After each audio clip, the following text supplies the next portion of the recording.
Wednesday, April 21st, 2021. Today's gospel reading is from the Gospel of Mark, chapter 14, where Jesus says to his disciples, "But after I have risen, I will go ahead of you into Galilee." I titled this meditation, God's Plan. I'm inclined to think just like the disciples are doing here. You see, they're so focused on what they are convinced should happen next that they're rendered oblivious to the Lord's sovereign plan.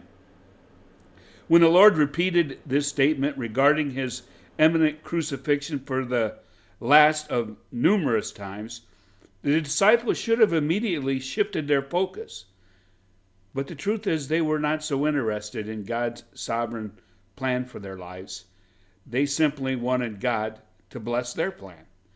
They should have agreed with Jesus' declaration and said, okay, we know they'll arrest him and crucify him, and that 3 days later he'll be raised from the dead. That's God's plan for him. Now, what do we need to do in order to be a faithful part of God's plan for our lives? Unfortunately, their own self-centered agenda prevented them from faithfully being engaged in that process. I find myself falling into the same trap.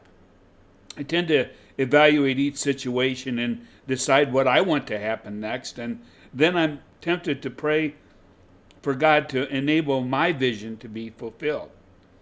That's not the kingdom of God. That's the kingdom of me.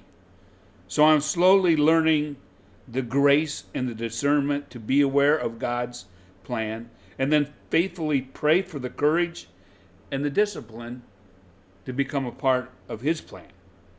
So may the Lord cover us in his blessing today if we are willing to be a part of his divine plan, whether we like it or not. Shalom.